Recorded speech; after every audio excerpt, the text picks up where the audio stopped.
جب ان سے کہا جاتا ہے کہ کس نے پیدا کیا آسمان اور زمین کو، یہ فوراً کہیں گے اللہ نے۔ فَأَنَّىٰ يُؤْفَكُونَ، تو یہ ماننے کے بعد کدھر جا رہے ہیں؟ وہ کیا کہتے تھے کہ وہ بڑا اللہ تو ایک ہی ہے، لیکن چھوٹے آلہہ ہیں۔ یہود کے ایک گروہ میں پیدا ہوا جنہوں نے حضرت عزیر کو خدا کا بیٹا قرار دیا۔ قرآن نازل ہوا ہے محمد پر صلی اللہ علیہ وسلم تاکہ وہ خبردار کریں انہیں جنہوں نے یہ کہا ہے کہ اللہ نے کسی کو بیٹا بنایا۔ یہ جو ان کی دیویاں تھیں یہ مؤنث، لات، عزا، منات، ہمیشہ ٹاپ پر ایک خدا کو مانتے ہیں، باقی سارے خدا نیچے ہوتے ہیں، اوپر جا کر وہ توحید ہوگی ہمیشہ۔ کوئی مشرکانہ نظام ایسا نہیں ہے جو ٹاپ پر جا کر توحید نہ بن جائے۔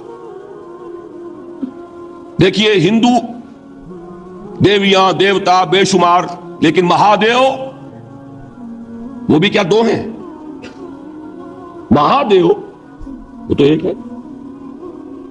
انگریزی میں گاڈز گاڈیسز، لیکن وہ چھوٹے جی سے لکھے جائیں گے، چھوٹے جی سے لکھے جانے والے گاڈز اینڈ گاڈیسز۔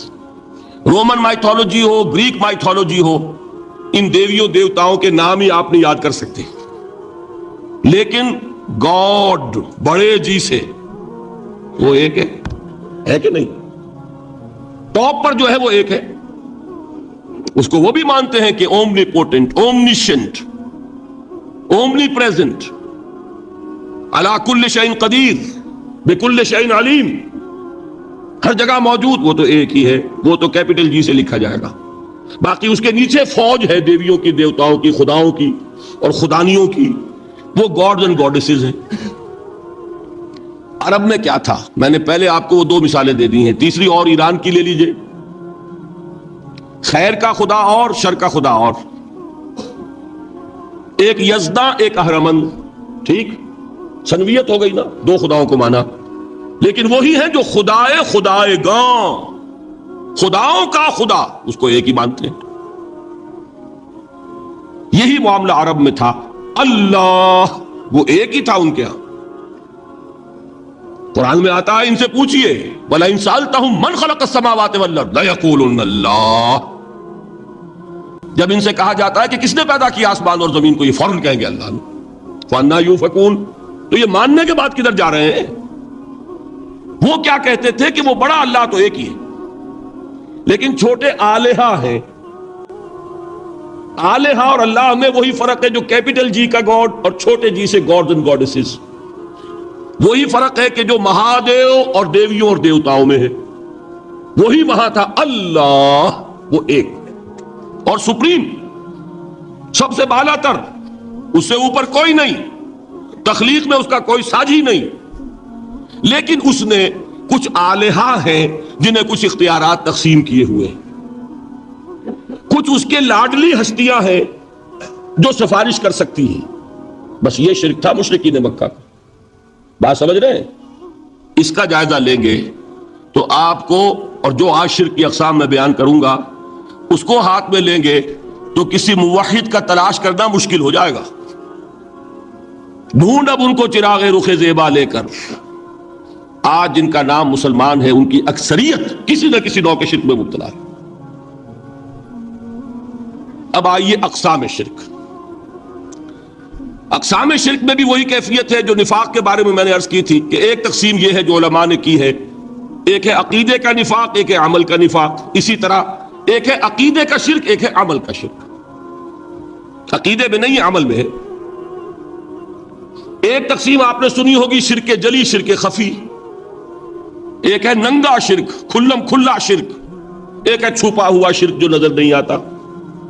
لیکن ایک مغالطہ اپنے دل سے نکال دیجئے، بعض لوگ شرک خفی کو شرک نہیں سمجھتے، یہ بہت بڑی غلطی ہے۔ اگر وہ شرک نہ ہوتا تو حضور اسے شرک نہ کہتے، کوئی اور لفظ، عربی زبان کا دامن جو ہے محدود نہیں ہے، پھر اس کے لیے کوئی اور لفظ اختیار فرمایا جاتا ہے وہ شرک۔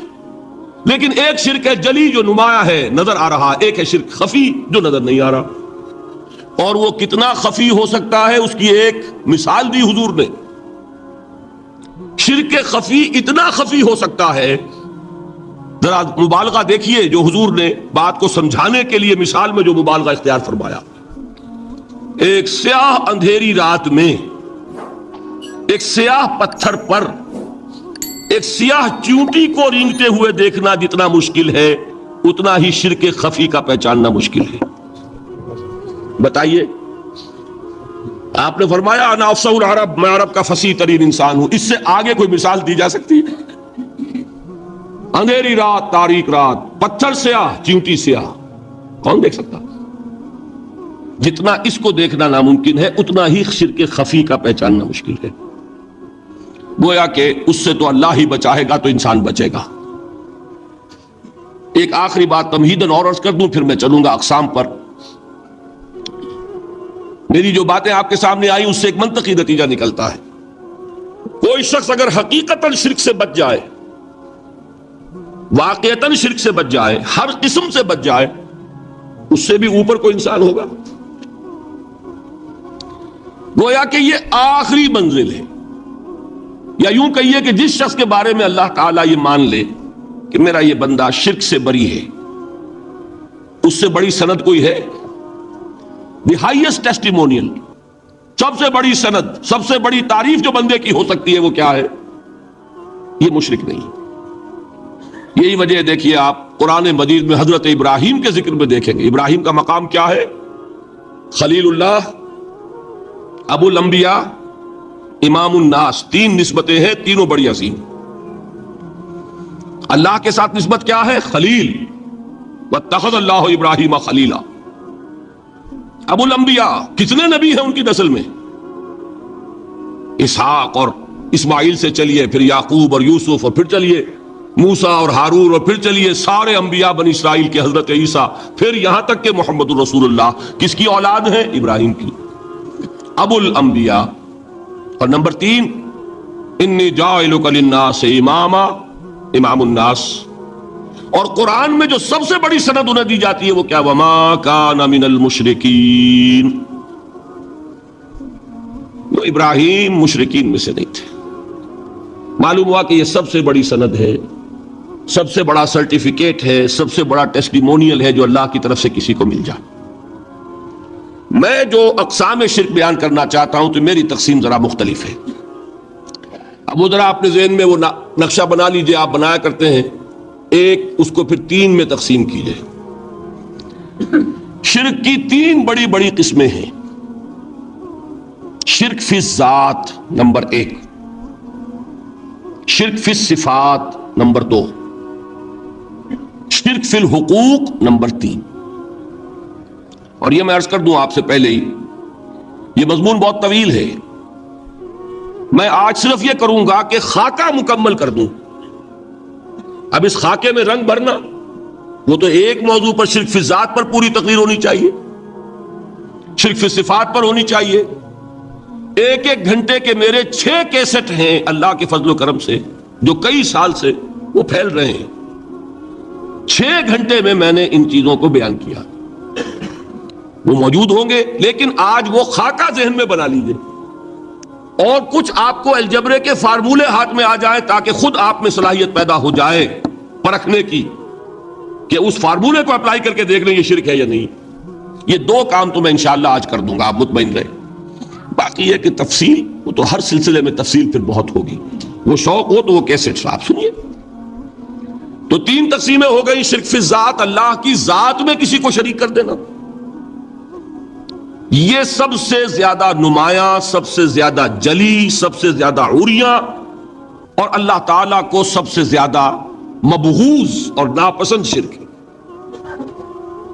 شرک فی الصفات نمبر 2، یہ ایک علمی مسئلہ ہے جس میں آدمی ٹھوکر کھا جاتا ہے اگر محتاط نہ ہو.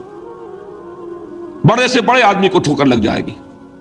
اس کا میں فارمولہ صرف آپ کو دوں گا، وہ ذہن میں رکھ لیجئے، پھر جہاں چاہیں اپلائی کیجئے، انشاءاللہ تعالی آپ کو ٹھوکر نہیں لگے گی. شرک فی الحقوق، اسی کا دوسرا نام شرک فی العبادت ہے. اللہ کا حق کیا ہے بندے پر؟ بندہ اللہ کی عبادت کرے، لیکن اس کو 5 اس کے مظہر ہیں، ان میں گن کر بتا دوں گا کہ یہ شرک فی العبادت ہے. شرک فی العبادت کی اکثر شکلیں وہ ہیں کہ جو عملی شرک علماء جسے کہتے ہیں، اور اس کی شکلیں وہ ہو جائیں گی جن کو شرک خفی کہتے ہیں. تو سب سے جلی شرک فی الذات، سب سے خفی شرک فی الحقوق یا شرک فی العبادت. درمیان میں ایک علمی اعتبار سے مسئلہ ہے شرک فی صفات کا۔ اب آئیے سب سے پہلے شرک فی ذات، اس کی دو قسمیں، اب اس کو تقسیم کیجئے دو میں۔ ایک قسم جو زیادہ جلی ہے، زیادہ عریاں ہے، زیادہ ننگی ہے، یہ عجب ستم ظریفی ہے تاریخ کی کہ وہ ان قوموں میں پیدا ہوئی جو اپنا تعلق رسولوں سے جوڑتی ہیں۔ کیا کہ کسی کو خدا کا بیٹا بنا دینا، بیٹی بنا دینا۔ اب ظاہر بات ہے بیٹا بیٹی بنا دینا بالکل ہم پلہ کر دیا کہ نہیں؟ نو وہی ہو گئی کہ نہیں؟ دیکھیے غور کیجئے، گدھے کا بیٹا گدھا ہوگا، گھوڑے کا گھوڑا ہوگا، خدا کا خدا ہوگا۔ انسانوں میں آ جائیے، سید کا بیٹا سید ہوگا، مغل کا بیٹا مغل ہوگا۔ یہ بالکل ہم کفو بنا دینے والی بات ہے، بالکل ہم پلہ، ہم جنس، ہم نوع۔ یہ بدترین شرک ہے۔ اور آپ کو معلوم ہے یہ شرک کن میں پیدا ہوا؟ یہود کے ایک گروہ میں پیدا ہوا جنہوں نے حضرت عزیر کو خدا کا بیٹا قرار دیا۔ قالت الیہود عزیر ابن اللہ۔ سب سے زیادہ پیدا ہوا عیسائیوں میں جنہوں نے حضرت مسیح کو خدا کا بیٹا قرار دیا۔ اور واقعہ یہ ہے کہ اس گمراہی میں ان سے آگے کوئی نہیں جا سکتا۔ ان بدبختوں نے یہاں تک صراحت کی ہے کہ مسیح خدا کا صلبی بیٹا ہے۔ اس لیے کہ دو لفظ آتے ہیں، ایک ہوتا ہے ابن، ایک ہے ولد، ان میں ذرا فرق ہے۔ ابن کا لفظ عربی زبان میں کسی اور سینس میں بھی استعمال ہوتا ہے۔ ابن السبیل کسے کہتے ہیں؟ مسافر کو۔ تو کیا وہ مسافر اور کیا وہ رستے کا بیٹا ہوتا ہے، سبیل کا بیٹا؟ ابن الوقت کسے کہتے ہیں؟ اپارچونسٹ۔ ابن الوقت کوئی اصول نہیں، گنگا گئے تو گنگا رام اور جمنا آئے تو جمنا داس۔ یہ کیا ہے؟ ابن الوقت۔ لیکن ابن کے معنی جو ہے وہ بیٹے کے بھی ہے، تو تعویل ہو سکتی ہے، لیکن انہوں نے ولد کہا ہے۔ ولد کسے کہتے ہیں؟ صلبی بیٹے۔ یہ بدترین شرک ہے۔ یہی وجہ ہے کہ قرآن مجید میں آپ دیکھیں گے کہ جتنا غضب اللہ کا ان پر بھڑکا ہے اس عقیدے پر، وَيُنذِرَ الَّذِينَ قَالُوا اتَّخَذَ اللَّهُ وَلَدًا۔ یہ قرآن نازل ہوا ہے محمد پر صلی اللہ علیہ وسلم تاکہ وہ خبردار کریں انہیں جنہوں نے یہ کہا ہے کہ اللہ نے کسی کو بیٹا بنایا۔ یہ سورہ کہف میں ہے، اور اگلی سورت سورہ مریم میں تو ایسا غضب اللہ کا ظاہر ہوتا ہے۔ وَقَالُوا اتَّخَذَ الرَّحْمَنُ وَلَدًا لَقَدْ جِئْتُمْ شَيْئًا إِدًّا تَكَادُ السَّمَاوَاتُ يَتَفَطَّرْنَ مِنْهُ وَتَنشَقُّ الْأَرْضُ وَتَخِرُّ الْجِبَالُ هَدًّا أَن دَعَوْا لِلرَّحْمَنِ وَلَدًا وَمَا يَنبَغِي لِلرَّحْمَنِ أَن يَتَّخِذَ وَلَدًا۔ انہوں نے کہا کہ رحمان نے کسی کو بیٹا بنایا۔ تم بہت بڑی گستاخی کی بات کر رہے ہو۔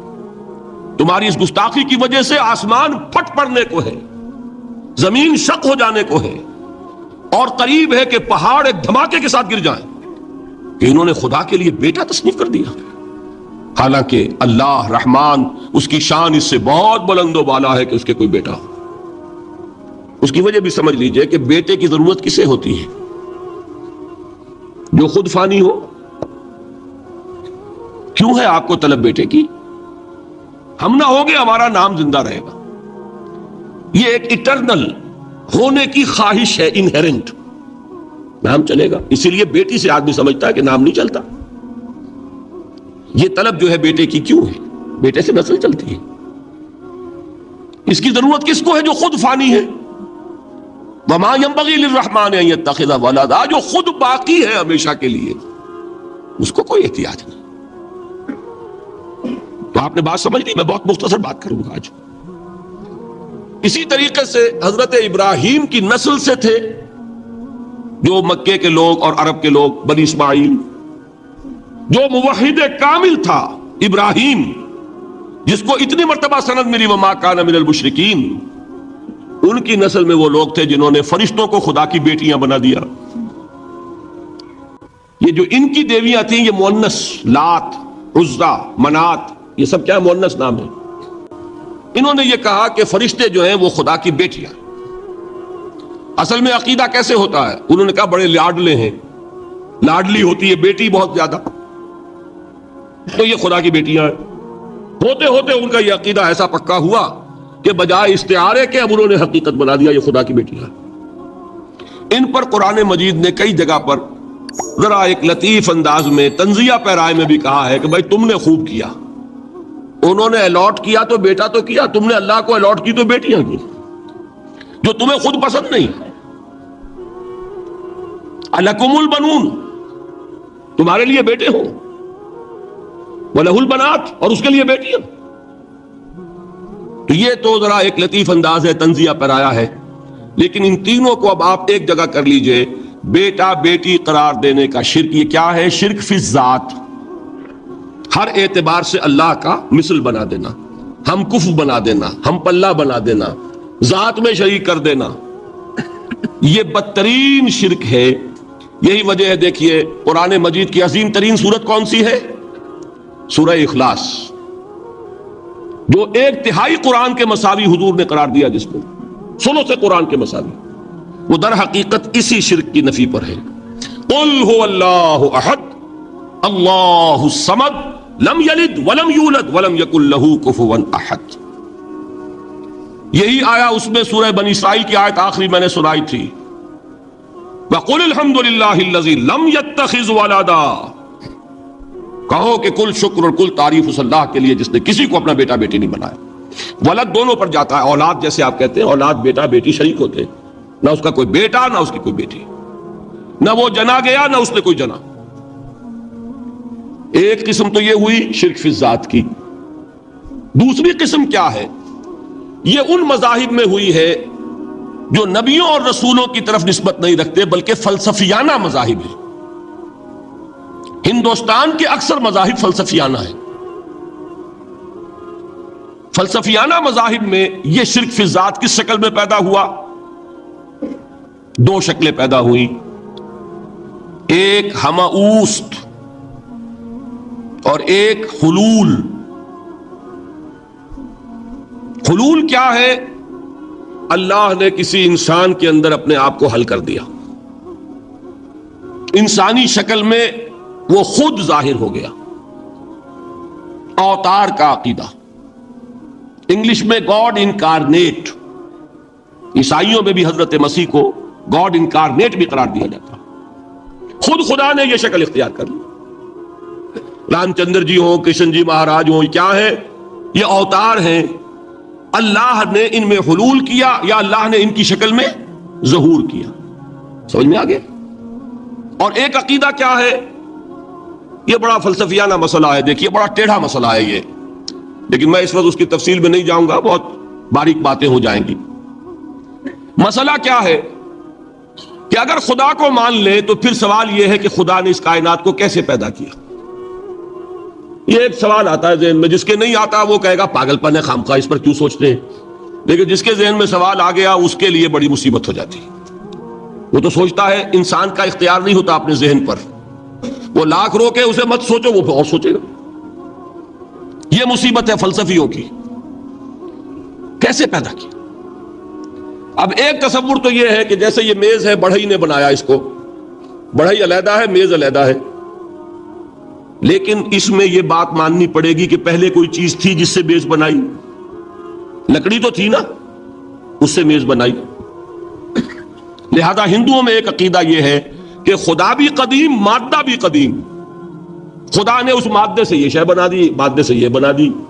وہی مٹی کی تغاری ہوتی ہے, کمہار اس سے کوئی رکابی بنا دیتا ہے, کوئی وہ ہنڈیا بنا دیتا ہے, کوئی گھڑا بنا دیتا ہے. مٹی تو ہے نا پہلے. تو مادہ بھی قدیم, خدا بھی قدیم, اور مادے سے خدا نے یہ شکلیں بنا دی. ٹھیک, یہ بھی سنویت ہو گئی, توحید تو ختم ہو گئی. تو جن لوگوں کا ذہن تھا توحیدی لیکن اس مسئلے میں الجھ گئے, انہوں نے ایک اور شکل تجویز کی کہ خدا خود ہی اس شکل میں تبدیل ہو گیا. کیسے؟ جیسے برف پگھلتی ہے تو پانی بن جاتا ہے. پانی کہاں سے آیا؟ برف سے. اب کوئی پوچھے برف کہاں ہے؟ بھائی یہی پانی ہے, یہی برف ہے یا نہیں؟ اسی پانی کو آگ کے اوپر آپ نے رکھ دیا, وہ بھاپ بن گئی. اب آپ کہیں برف کہاں ہے, پانی کہاں ہے؟ یہی بھاپ جو ہے یہی در حقیقت پانی ہے, یہی بھاپ جو ہے یہی برف ہے. یہ ہے وہ ہماؤس پینتھیزم جس کو انگریزی میں کہتے ہیں، کہ خود خدا نے روپ دھار لیا اس کائنات کا۔ یہ دو فلسفے ہیں۔ کیا ہے یہ؟ بدترین شرک ہے۔ پہلی اگر شکل ہے تو وہ انسان خدا قرار پا گیا، جس کو اوتار مانا وہ خدا ہو گیا کہ نہیں؟ اور دوسری شکل میں تو ہر چیز ہی خدا ہے، یہ بھی خدا، یہ بھی خدا، پتھر بھی خدا، درخت بھی خدا، ہر چیز خدا۔ اس لیے کہ وہ برف پگھلی ہے تو پانی بنا ہے، وہ پانی چاہے زیر زمین آ رہا ہے، وہ پانی چاہے زمین کے اوپر دریا کی شکل میں آ رہا ہے یا زمین میں سوتے چل رہے ہیں، پانی تو وہی برف ہے جو پہاڑوں پر ہمالیہ پر پڑا ہوا ہے، وہی پگھل رہا ہے، یہ کچھ بن رہا ہے۔ یہ ہے شرک فی الذات کی دوسری قسم جو دنیا میں رہی، پینتھیزم اور انکارنیشن، یا حلول اور ہماؤست۔ سمجھ میں آگے؟ اب میں ایک بات آپ سے عرض کروں گا، اللہ کا اس امت پر بہت بڑا فضل ہے جس کا آپ کو شکر ادا کرنا چاہیے۔ اس نوع کے شرک سے یہ امت 15ویں صدی شروع ہو جانے کے باوجود تاحال بحیثیت مجموعی محفوظ ہے۔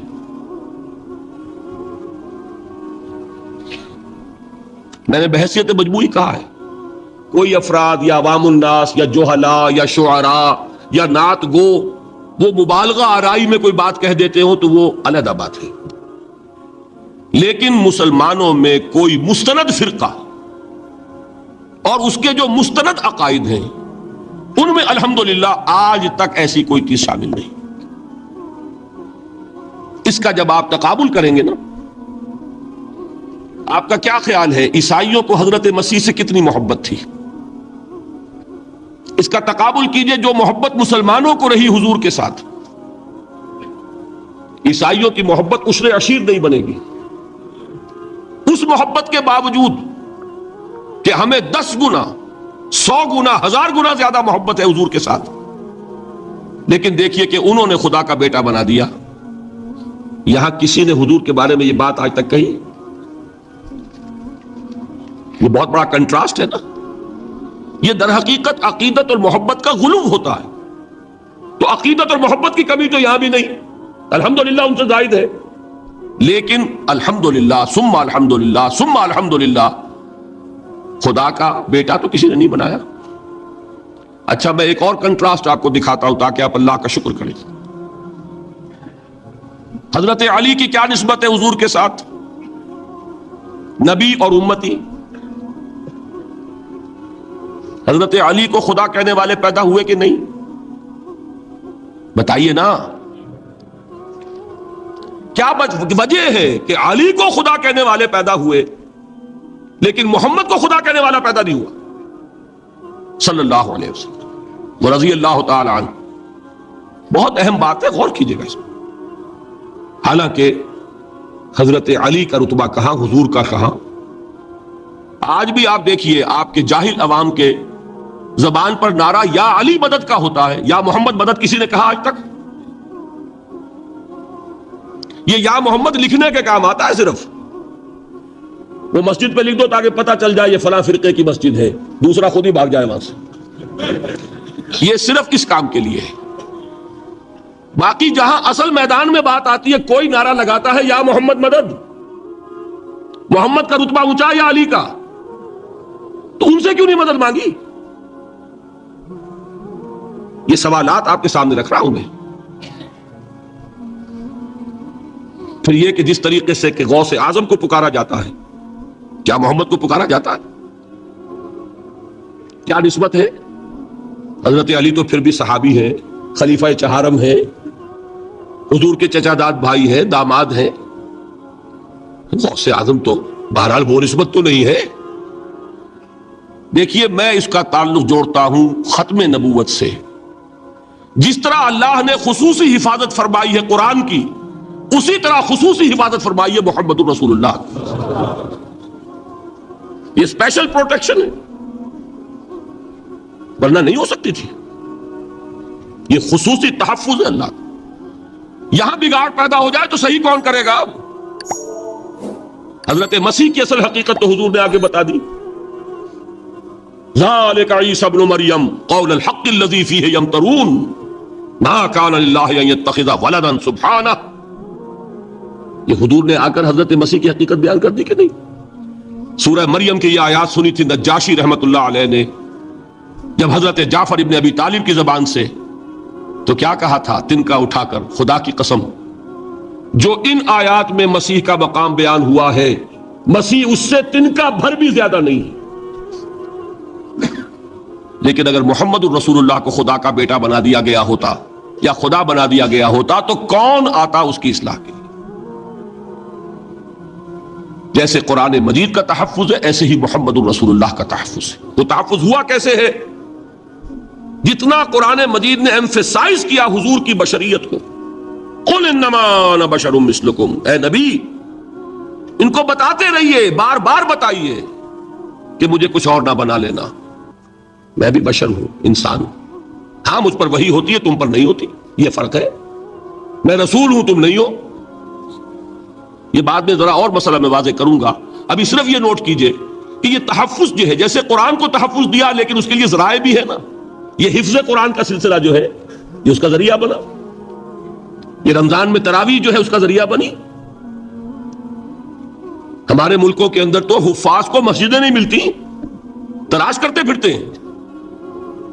اور ایک جیسا کہ اینول جشن ہوتا ہے قرآن مجید کا، ہر حافظ اپنا حفظ تازہ کر رہا ہے، حفاظ لگے ہوئے ایک دوسرے کے ساتھ تازہ کرنے میں. یہ ذریعہ ہے اللہ تعالیٰ نے کہ جس کے ذریعے سے قرآن کو محفوظ کیا. تو حضور کو جو حفاظت دی اس کا ایک طریقہ کیا ہوا؟ قرآن مجید میں حضور کی بشریت کا نمایاں کرنا، اور دوسرا یہ کہ خود حضور نے ایسی باریک بینی سے روکا. یہ بھی آپ کو پسند نہیں تھا کہ میں آؤں تو تم کھڑے ہو جاؤ.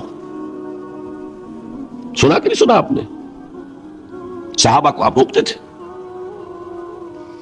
ایک صحابی کی زبان سے نکل گیا ما شاء اللہ و ما شئت، جو اللہ چاہے اور جو آپ چاہیں. فوراً ٹوک دیا اجعلتنی للہ ندن، کیا تم نے مجھے خدا کا مد مقابل بنا دیا؟ مشیت صرف اس کی ہے. یہ روک ٹوک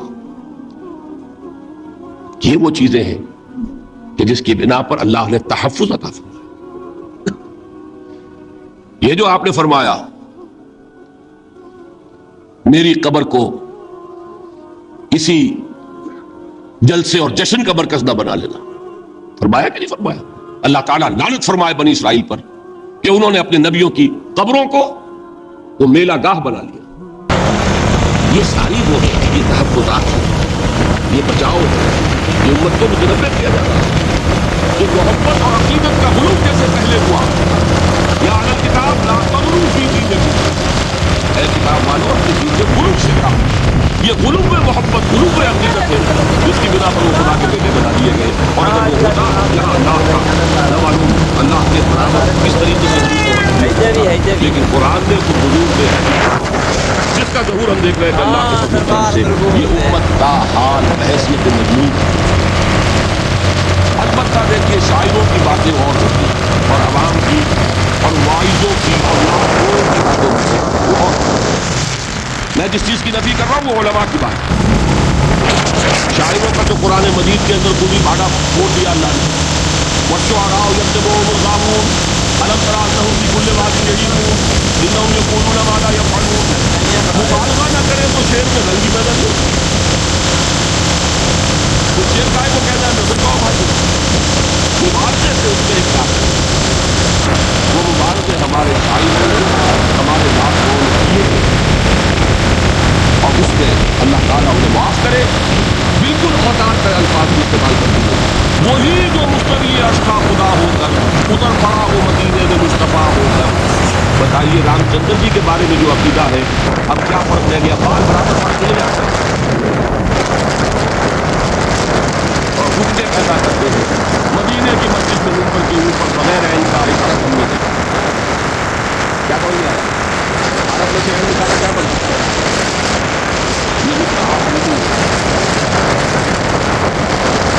اسی طریقے سے ہماری شاعری ہم اس کا رنگ بھی پیدا ہو گیا. خود پوجا کرو خود گرے خود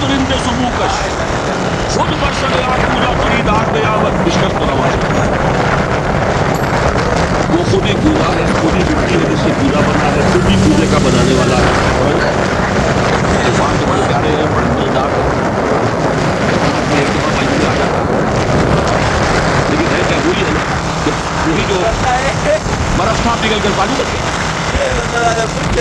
خود کودا ہو، خود کودا کرو، خود گلے کودا، خود رندے سے منہ کش، خود ہی اس کودے میں شراب ڈال کے پیتا بھی ہے، خود ہی مٹی ہے، خود ہی وہ بنانے والا ہے، خود ہی کودا ہے، خود ہی اس میں شراب ڈال کے پیتا ہے، اور خود ہی اس کودے کو توڑ کر اندر آتا ہے.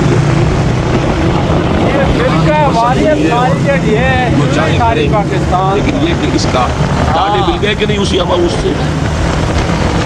لیکن یہ کسی مفتی کی بات ہے کیا؟ کسی ائمہ دین میں سے کسی کا قول ہے؟ بھائی شاعروں کی باتیں ٹھیک ہے، ان چیزوں کا بہت زیادہ سختی کے ساتھ نوٹس بھی لینے کا کوئی فائدہ نہیں. بات وہ ہونی چاہیے کہ جو علماء کے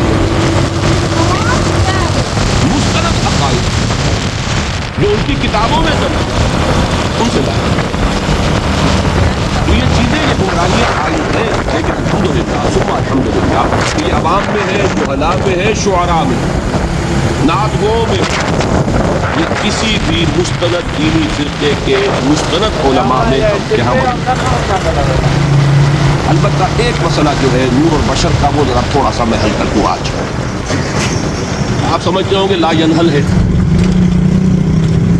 میں نے جس طرح کہا تھا کہ امام بخاری کا قول بھی 100% درست اور امام ابو حنیفہ کا بھی 100% درست ثابت کیا کہ نہیں، اسی طرح میں کہتا ہوں جو حضور کو بشر کہتے ہیں وہ بھی 100% درست، جو حضور کو نور کہتے ہیں وہ بھی 100% درست. مطلب کیا ہے؟ دیکھیے ہر انسان کے وجود کے دو حصے ہیں، میں نے پہلے دن شاید بیان کیا تھا. ایک ذاتی وجود، اور اینیمل بینگ جو حیوان ہے ہمارا، ایک وہ روح ربانی جو اس میں پھونکی گئی. آدم میں جب وہ روح پھونکی گئی تب وہ مسجود بنائی گئی. فَإِذَا سَمَّيْتُهُ وَنَفَخْتُ فِيهِ مِن رُوحِي فَقَعُوا لَهُ سَاجِدِينَ. دو جگہ ہے میں ایک شوشے کے فرق کے بغیر، سورہ حجر اور سورہ صاد. جب میں اس کو پوری طرح تیار کر لوں اور اس میں اپنی روح میں سے پھونک دوں تو پھر پڑھنا اس کے سامنے سے. ہمارا جو خاکی وجود ہے وہ ظلمانی ہے، اور جو ہمارا روحانی وجود ہے وہ نورانی ہے. اس کی نسبت کس سے ہے؟ اللہ سے. لیکن ہم نے اپنے اس نورانی وجود کو اپنے خاکی ظلمانی وجود میں دفن کیا ہوا، اور محمد الرسول اللہ صلی اللہ علیہ وسلم کا وہ نورانی وجود آپ کے اس خاکی وجود پر اس درجے غالب تھا کہ وہ خاکی وجود معدوم کے درجے میں ہے، لیکن وہ حضور صلی اللہ علیہ وسلم پر اثر انداز نہیں ہو سکتا. وہی خاکی وجود ہے جس کے اندر سے لفظ غلبہ کرتا صلی اللہ علیہ وسلم. حضور کی شخصیت کی نورانیت نے کی شخصیت کے خاکی وجود کا احاطہ کیا، ہماری شخصیت کی ظلمانیت نے ہماری نورانیت کو دور کیا، چپٹ کیا، چھپایا. آپ کہہ لیں نور صحیح ہے، ان کی نورانیت غالب. یہی بات ہے جو حضور نے اس طرح سمجھائی. دیکھو ہر انسان کے ساتھ ایک شیطان ہوتا ہے. کسی صحابی نے بڑی ضرورت سے کام لیا، پوچھ لیا حضور کہ آپ کے ساتھ بھی ہے؟ ہر انسان کے ساتھ جو کہا نا تو انسان تو ہے آپ، کیونکہ آپ کے ساتھ بھی ہے. آپ مسلمان ہے لیکن میں نے اسے مسلمان کر رکھا،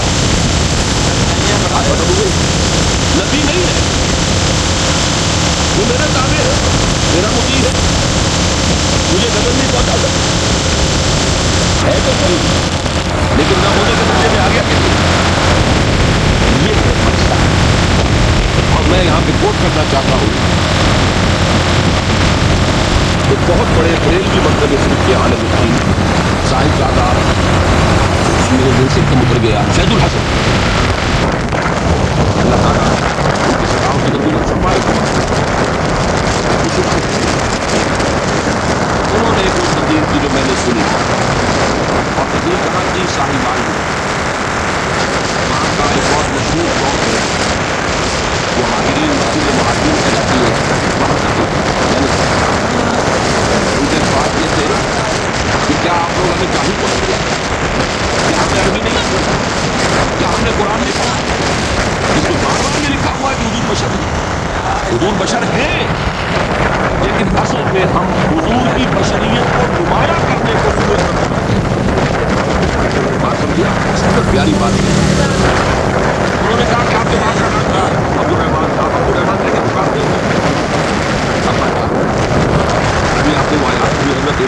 آپ نے مصیبت کو یا پیارا ترجمہ کیا نام لے آپ کے باپ کا نام ہے، نام نہیں لیتے آپ، کیوں ادب؟ اسی وجہ سے ہم در حقیقت حضور کی بشریت کو نمایاں کرنے کو سوء ادب سمجھتے ہیں، ورنہ کوئی ہم جاہل ہیں، ہمیں ابھی ہم نے قرآن نہیں جانتے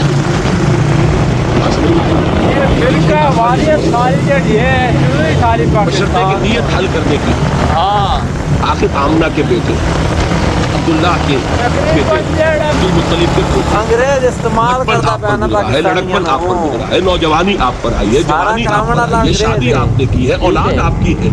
کون بے وقوف احمق ہوگا کہ جو آپ کی بشریت کا انکار کرے؟ ساری فرقہ واریت پاکستان ہے، لیکن یہ کہ جس طریقے سے اس کو بیان کیا جاتا وہ ایک مسئلہ بن گیا اختلافی، وہ رد و قضا اور کھینچ تان، اور اس میں بھی سمجھ لیجیے مثلوں ان پر جو ایمفیسس بار بڑھا دے دیتے ہیں اپنے توحیدی جو ان کے اندر ایک مزاج ہے، اللہ تعالیٰ ان کے مزاج کو اور پختہ کرے، لیکن اس میں بھی مبالغہ کیا جاتا ہے۔ ایک حدیث مجھ سے سنیے جس میں حضور نے مثل کا انکار کیا۔ مثلکم کا مطلب اگر کسی نے سمجھا کہ بالکل ہم جیسے ہیں تو بہت بڑی مغالطہ ہے۔ حضور صوم وصال سے منع فرماتے تھے، خود رکھتے تھے۔ صوم وصال کیا ہے؟ آج روزہ رکھا، شام کو افطار نہیں کیا، وہی روزہ رات بھر چل رہا ہے، اگلے دن بھی چل رہا ہے، شام تک تو جا کے پھر کھولا، تو 2 دن کا صوم وصال۔ اگلے دن بھی نہیں کھولا، چلا تو 72 گھنٹے کا صوم وصال ہو گیا۔ یہ کیا ہے؟ صوم وصال خود رکھتے تھے اور صحابہ کو روکا۔ صحابہ میں سے کسی نے ہمت کر لی، حضور آپ خود رکھتے ہیں، ہمیں روکتے ہیں۔ فرماتے ہیں ایکم مثلی، تم میں سے کون مجھ جیسا ہے؟ ابھی تو عند ربی، میں تو اپنے رب کے پاس رات گزارتا ہوں، وہ مجھے کھلاتا ہے پلاتا ہے۔ بتائیے کون ہے جو اس کا دعویٰ کرے گا؟ خصائص سے حضور خود فرماتے ہیں تم صرف سامنے سے دیکھتے ہو، میں پیچھے سے بھی دیکھتا ہوں۔ کہاں ہوا وہ مثلیت؟ اگر آپ نے بالکل اپنے جیسا سمجھ لیا تو بڑے مغالطے ہیں۔ نبی کا مقام ہے، نبی کا رتبہ ہے، نبی کے خصائص ہیں۔ آپ سو گئے تو آپ کی نیند، آپ کی وضو ٹوٹ گئی اور نبی سو گیا تو کہاں گئی مثلیت؟ مثل اس معنی میں تو بشر ہے، نسل آدم سے ہے، اس میں کوئی شک نہیں، اس معنی میں مثل ٹھیک ہے۔ قل انما انا بشر مثلکم، لیکن ہر اعتبار سے دنیا سب سے بڑا فرق یہی ہے کہ وہی آ رہی ہے۔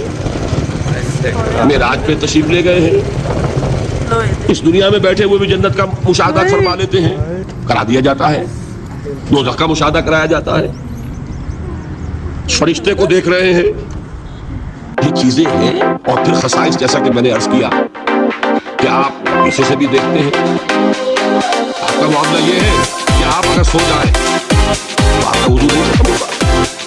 ساری چیزیں جو ہیں ان سب کو بیلنس کی جائے تو معلوم ہوگا کہ آپ بشر بھی ہیں 100% درست، لیکن آپ کی وہ نورانیت، آپ سراج منیر، ہدایت کا روشن چراغ، آپ کی جو روح انور ہے وہ آپ کے اس جسدی وجود پر اس طریقے سے حاوی ہے کہ گویا کہ اس نے اس کی ظلمانیت کو ختم کر کے رکھ دیا۔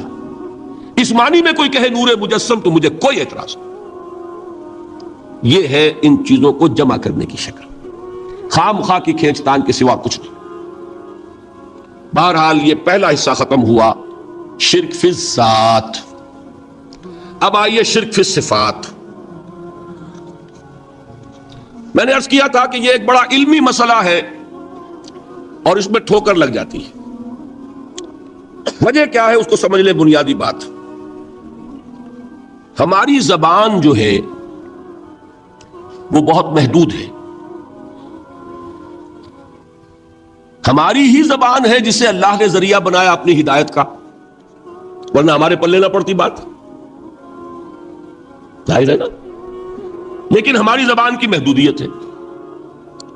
اس محدودیت کا ایک مظہر یہ ہے کہ ہم جو الفاظ اللہ کے لیے بطور صفت استعمال کرتے ہیں وہی الفاظ مخلوقات کے لیے بھی کر لیتے ہیں۔ اللہ موجود، ہم بھی موجود۔ اللہ زندہ، ہم بھی زندہ۔ اللہ علیم، تو انسان علیم بھی علیم نہیں، علامہ بھی ہے، ہے کہ نہیں؟ یہ تو بڑا مبالغے کا لفظ ہے. انسان علامہ ہے کہ نہیں؟ اللہ دیکھتا ہے، بصیر ہے، ہم بھی بصیر ہیں. اللہ سنتا ہے، سمیع ہے، ہم بھی سنتے ہیں. اللہ کو قدرت حاصل ہے، کچھ ہمیں بھی حاصل ہے. ایک مکہ مارا تھا حضرت موسیٰ نے، جان نکال دی تھی کہ نہیں؟ ہے نا کچھ نہ کچھ. اللہ چاہتا ہے، ہم بھی چاہتے ہیں. اسی دیکھیے چاہت میں وہ ہو گیا تھا جس پر روک دیا حضور نے. ما شاء اللہ وما شئت اجعلتنی للہ ندا، کیا تم نے مجھے اللہ کا مد مقابل بنا دیا؟ دھوکہ ان الفاظ کے اشتراک کی وجہ سے لگ جاتا. بات سمجھ میں آئی؟ اب اس میں فارمولہ میں نے عرض کیا تھا کہ ایک نوٹ کر لیں تو مسئلے سارے حل ہو جائیں گے. جب ہم کوئی لفظ بطور صفت اللہ کے لیے بولتے ہیں اور اسی لفظ کو مخلوق میں سے کسی کے لیے بولتے ہیں، مخلوق میں سب آ گئے، جمادات، حیوانات، انسان، اولیاء اللہ، فرشتے، انبیاء، رسول، سب مخلوق تو ہے نا. تو کل مخلوقات کو جب ہم ایک لفظ بطور صفت استعمال کریں گے اللہ کے لیے اور اسی لفظ کو استعمال کریں گے بندوں کے لیے، تو ان میں 3 فرق ہیں جو ذہن میں رہنے چاہیے. گن کر یاد کیجئے. اللہ کی ذات قدیم ہے، ہمیشہ سے ہے. اسی طرح اس کی صفت بھی قدیم ہے، ہمیشہ سے ہے. مخلوقات حادث ہیں، ان کی صفات بھی حادث ہیں. حادث قدیم کے مقابلے میں کہ پہلے نہیں تھی پھر ہو گئی. ایک فرق، اللہ کی ذات از خود ہے. کسی اور نے تو اس کو وجود نہیں بخشا نا. اللہ کا وجود از خود ہے، ذاتی ہے. اسی طرح اس کی صفات ذاتی ہیں، کسی اور کی عطا کردہ نہیں ہے. مخلوق کوئی ہو کسے باشد، ان کا وجود ذاتی نہیں، عطائی ہے. اللہ نے دیا تو وجود ملا. اسی طرح ان کی صفات عطائی ہیں، ذاتی نہیں. 2 فرق ہو گئے. اللہ کی ذات مطلق ہے، لا محدود. اسی طرح اس کی صفات مطلق ہیں، لا محدود. مخلوق کی ذات محدود کسے باشد، صفت بھی محدود. 3 فرق ہے، ذاتی، عطائی، قدیم، حادث، لا محدود، محدود. 3 فرق ذہن میں رہیں تو جو صفت بھی آپ اب بولیں گے اس پہ یہ تینوں باتیں ذہن میں رہیں. سمجھ میں آ گئی بات؟ اب اس کا اطلاق کیجئے تو یہ علم غیب کا مسئلہ حل ہو جائے گا. یہ بھی لا ینحل سمجھا جاتا ہے نا.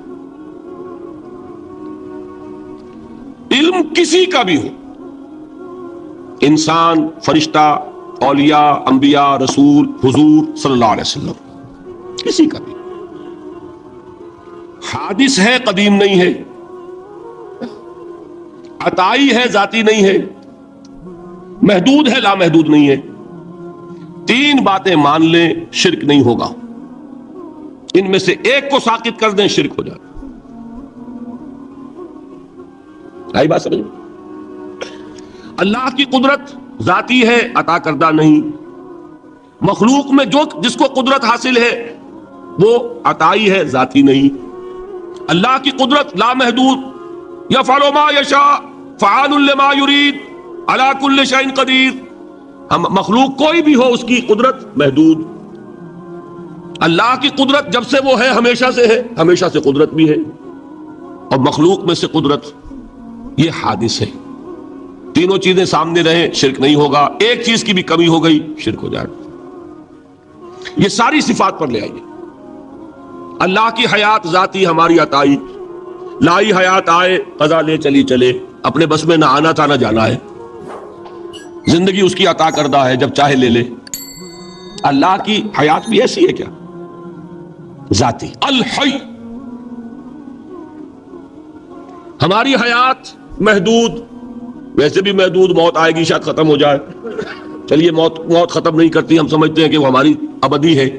محدود اس معنی میں تو ہے، کھانے کو نہ ملے تو کمزوری، ذرا کام کیا تو تکان، نیند بھی آ رہی ہے، اونگ بھی آ رہی ہے، اور اس کی حیات الحی القیوم لا تاخذہ سنۃ ولا نوم، حیات ذاتی ہے، لامحدود ہے اور قدیم ہے۔ یہاں حیات عطائی ہے اور حادث ہے اور محدود ہے، ساری صفات۔ اس کو ذہن میں رکھ لیجئے۔ تو اب دو مسئلے میں یہاں حل کر دوں۔ جو لوگ کہتے ہیں حضور کو علم غیب نہیں تھا، اور جو کہتے ہیں تھا، بدقسمتی سے دونوں نے ڈیفینیشن علیحدہ کر لی۔ جو ڈیفینیشن نفی کرنے والوں نے کی ہے اس کی وجہ سے، اس کے اعتبار سے واقعتاً نہیں تھا۔ انہوں نے ڈیفینیشن یہ کی ہے، تعریف یہ کی ہے، وہ علم جو خود حاصل ہو جائے، اللہ کا عطا کردہ علم جو ہے وہ کہتے ہیں وہ غیب نہیں ہے۔ تو وہ بھی مانتے ہیں کہ ہر علم جو حضور کو حاصل ہے وہ اللہ کا عطا کردہ۔ میں سائی والی میں یہ سارے مرحلے میں نے طے کیے نا اپنے زمانہ طالب علمی میں۔ مولانا منظور احمد شاہ صاحب ہیں سائی وال میں ایک، میں ان کے پاس حاضر ہوا، میں نے کہا جی یہ مسئلہ کیا ہے علم غیب کا، مجھے ذرا سمجھائیں۔ انہوں نے ایک کتاب اپنی نکالی کہ دیکھیے صاحب، ہم حضور کے علم کے بارے میں یہ باتیں مانتے ہیں، حضور کا علم حادث ہے، قدیم نہیں ہے، حضور کا علم محدود ہے، لامحدود نہیں ہے، حضور کا علم عطا کردہ ہے، ذاتی نہیں۔ میں نے کہا یہ تین باتیں اگر آپ مان لیں تو میرا تو جھگڑا کوئی نہیں آپ سے۔ ہوتا کیا ہے جب آئیں گے وعظ میں، خطابت میں، تو عالم ما کان وما یکون، اب الفاظ وہ استعمال کر جائیں گے۔ ایک واعظ ہے، عام مقرر ہے، واہ واہ ہوتی ہی نہیں، نعرے لگتے ہی نہیں، محفل میں گرمی آتی ہی نہیں جب تک کہ ایسے مبالغے نہ کریں۔ لیکن وہ چیز لکھی ہوئی ان کے ہاں ہے کہ حضور کا علم حادث ہے، قدیم نہیں ہے، حضور کا علم محدود ہے، لامحدود نہیں ہے، حضور کا علم عطائی ہے، ذاتی نہیں ہے۔ ان تینوں چیزوں کے بعد کوئی بڑے سے بڑا وہابی اور بڑے سے بڑا اہل حدیث بھی انکار نہیں کرتا۔ باقی یہ بات جان لیجئے کہ غیب اور حضور یا شہادہ یہ در حقیقت عام انسانوں کے اعتبار سے الفاظ استعمال ہوئے ہیں۔ جب قرآن میں کہا جاتا ہے عالم الغیب والشہادہ، اللہ غیب اور جو ظاہر ہے یا موجود ہے سب کا جاننے والا ہے، تو مجھے بتائیے اللہ کے لیے کوئی غیب ہے؟ اللہ کے لیے کوئی شے غیب ہے؟ تو کیوں کہا جا رہا ہے عالم الغیب والشہادہ؟ وہ ہمارے اعتبار سے کہا جا رہا ہے، جو تمہارے لیے غیب ہے اللہ اس کو بھی جانتا ہے، اور جو تمہارے سامنے اللہ اسے بھی جانتا ہے۔ اللہ کے لیے تو کل شہادہ ہے، کسی شے کا لا یعزب عنہ مثقال ذرۃ فی السماوات والارض، آسمانوں اور زمین کا ایک ذرہ بھی اس سے غائب نہیں ہوتا۔ غیب کا وجود کیا اللہ کے لیے؟ تو یہ الفاظ مستعمل ہے ریلیٹو ہمارے اعتبار سے، اور ہمارے اعتبار سے جو شے غیب ہے اس میں سے ایک حصہ اللہ دیتا ہے نبی کو، تبھی تو نبی بنا۔